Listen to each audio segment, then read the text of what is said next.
नमस्कार सर. हां, जय शिवराय. बोला. हां सर, तुम्ही सांगितल्याप्रमाणे आज आमच्याकडे बघा ढगाळ वातावरण आणि गरजालेलं हं, राहिलं आहे हां.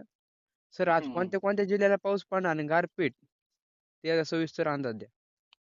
हे पहा, आजचं जे वातावरण आहे, स्थानिक वातावरणासारखं वर्कआउट करणार आहे. हां. पूर्णपणे गरमी आणि अतिशय भयंकर असलेल्या भागात मेघगर्जना, वादळं, विजांचा धोका तर असतोच या काळामध्ये. आजची 1 एप्रिलचा व्हिडिओ मी सकाळी पण दिला आणि मागे पण त्यामध्ये सांगितलंय.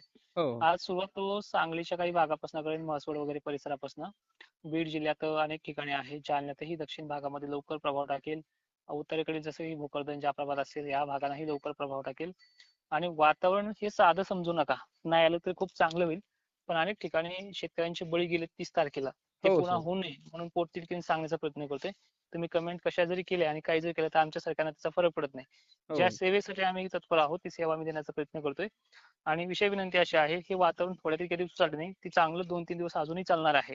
हां. त्यामुळे आजची तारीख जर आहे स्थानिक बेसला म्हणजे जिल्ह्यांची नावं सांगायची तर बीड जिल्ह्यात अनेक ठिकाणी, सांगलीमध्ये उत्तर भागामध्ये अनेक ठिकाणी, पुण्याच्या दक्षिण भागामध्ये खूप बऱ्याचशा ठिकाणी, कोल्हापूरमध्येही विजांच्या कडकडाटात काही ठिकाणी, धाराशिव असेल, सोलापूर असेल, तुमचा माजलगाव पट्ट्यात तर भयंकर विजा आहेत आज. लातूर हां. जिल्ह्यातही आहे, बुलढाणा जिल्ह्यातही काही ठिकाणी आहे, जालन्यातही आहे, अहिल्यानगर आहे, इकडे धुळे वगैरे भागातही आहे. परत आपण विचार घेतला इकडल्या भागाचा, बुलढाणा जिल्ह्याच्या पश्चिम साईडचा, तिथेही विजांचा धोका जास्त आहे. अकोल्यात आहे, हां. अमरावती मोजक्या ठिकाणी आहे, हिंगोली, वाशिम संध्याकाळपर्यंत काही ठिकाणी आहे. हां. हां. यवतमाळ, वर्धा, चंद्रपूर आज काही आणि उद्या काही म्हणजे 2 तारखेला हे दोन्ही वातावरणाची क्रेज जास्त आहे. ज्या भागांमध्ये सकाळपर्यंत पाणी गर्जना अर्जन चालेल त्या दिवशी पर्यंत दुसऱ्या दिवशी त्रास नसतो. हां. पण आपल्याला कमीत कमी 3-4 तारखेपर्यंत शेतमालाचं पाऊस येऊ न येऊ झाकून वगैरे ठेवणं आहे. कारण की कोणती वेळ आणि कोणता टायमिंग हा गावाला विचारून येत नाहीये हो. किंवा आम्हाला विचारून येत नाही. हे जी दिलेल्या तारखा आहे त्या दिलेल्या तारखेचं पालन करा. आणि आभाळ दिसलं काही शेतकरी गडबड काय करतात संध्याकाळी जाऊन झाकाचं पाहतात. त्यावेळी तर जाऊच नका. त्यावेळेस हो. विजांचा धोका तुम्हाला घरातनं मोबाईलवरती फोन येणं, मोबाईलच्या रेडिएशनमुळे विजा पडणं ह्या गोष्टी घडतील. त्यामुळे महाराष्ट्रातल्या मधल्या सगळ्या भागांमध्ये अलर्ट आहे. काही ठिकाणी कमी आहे तर काही ठिकाणी जास्त आहे. आजचा अलर्ट दक्षिण महाराष्ट्रात जास्त आहे. जे द्राक्ष बागायतदार उत्पादक शेतकरी आहे यांना हां. सुद्धा विनंती थोडेफार भाव पडू द्या, पण जीव जपा. आम्ही हो. तुमच्या जीवासाठी बोलतोय. त्यानंतर मराठवाड्यामध्ये ही सुद्धा जो तुमचा बीड भाग आहे हां. तिथे विजांचा धोका जास्त आहे. त्यांनी सुद्धा जपा. बुलढाण्याच्या काही भागांमध्ये पश्चिम साईडला असेल, भोकरदन साईडला असेल, जाफराबाद उत्तर भाग असेल, संभाजीनगरला काही ठिकाणी आहे, अहिल्यानगरचा पश्चिम भागाला विजांचा धोका आहे.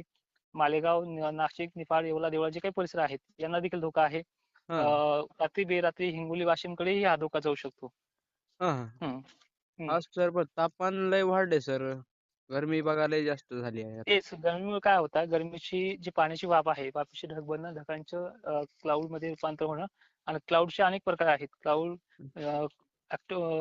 अल्ट्रा सिरियस असतील कोलंबस असतील परत निम्रोस्टेरस असतील निम्रोस्टेरस सहसा मान्सूनच्या काळात जास्त पाहायला मिळतं पण ह्या काळामध्ये भगव्या किंवा हां. करड्या रंगाचा मळकट कलरचा ढग पाहायला दिसला त्या भागामध्ये ही गोष्ट नक्की घडते. हां. हां. आणि सगळ्यांना विनंती आहे अलर्ट राहा जपा आणि वातावरण जे आहे हे सरकणार कुठपर्यंत हे देखील पाहून घ्या एकदा. हां. म्हणजे अवकाळी पाऊस असते ना सर. हम्म.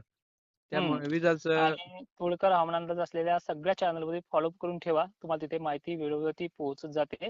आज हां. विदर्भ मराठवाडा आणि खानदेश पश्चिम महाराष्ट्रामध्ये व्याप्ती कमी आहे पण पाऊस बऱ्याच ठिकाणी आपला प्रभाव वाजणं अवकाळी दाखवणं या सगळ्या गोष्टी होणार आहेत. आणि हां. उद्याचा विचारला तुम्ही तर 2 तारखेला सर्वात मोठी तारीख आहे मराठवाडा विदर्भ संभाजीनगर पश्चिम महाराष्ट्र त्याचबरोबर विदर्भात सुद्धा अधिक माहिती तुम्हाला मी संध्याकाळी परत याची देऊन टाकेल या हो. रेकॉर्डिंग मध्ये एवढंच. हो. बरोबर सर. चालेल. धन्यवाद सर.